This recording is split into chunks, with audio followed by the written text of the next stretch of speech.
It's time to play the rating game. All right, ladies and gentlemen, how would you rank the top 4 starters in New York for 2023? Elise, I'm starting with you. Am I going first? Okay, so after we just talked about everything, here's how I have it shaking out. Verlander, Rodon, Scherzer, Cole. So, some reasoning there. At least Cole's on your list. He did better than the network. Rodon number 2?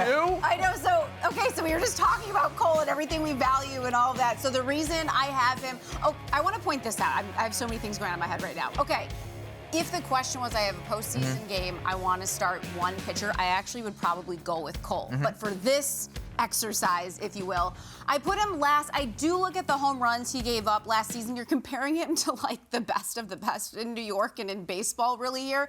So Verlander coming off an amazing season. I do like Rodon. Talk about the swing and miss and just attacking the zone. I mean, and he's now done it for a couple of seasons. So I know he has the injury in the past, but I think too sometimes when you look at these lists, you're looking at a little consistency there, not just like one year. Scherzer is Scherzer. I could have done it flip-flopped. I could have done Cole and then Scherzer, but this is the way I went for it just because of some of the things that I'm valuing that I mentioned. To me, I'm accepting the age factor with Verlander and Scherzer. It is what it is. Both of them, I think, will deliver innings this year. Verlander is first to me because he's coming off a Cy Young season, and I believe that the coming off Tommy John surgery, another season removed from that, and the fact that he had the core surgery that helped him so greatly in the middle of the decade is really a big deal for him. He's almost kind of like a new man. So I give him the edge to Scherzer. But Verlander and Scherzer are two of the greatest pitchers who've ever walked the face of the earth. Yeah. So they are, to me, automatically going to be your choices for 1 and 2, in my mind. And the other guys are going to have to be relegated to 3 and 4. Rodon, I love. I think he's got number 1 potential on this list. But I also I put Cole third because I think at one point in his Yankee career, he is going to produce an incredibly dominant season where we all go, oh, yeah. Right.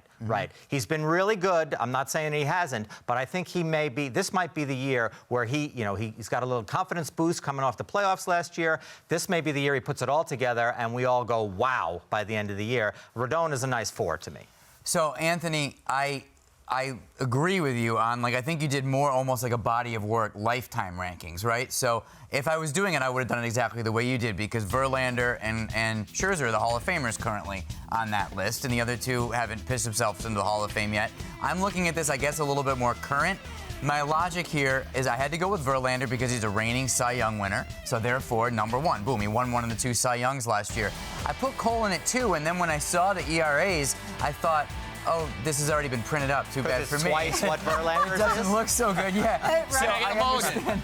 But everything I said about Cole, I watch him every 5th day, and I think he's just a true ace.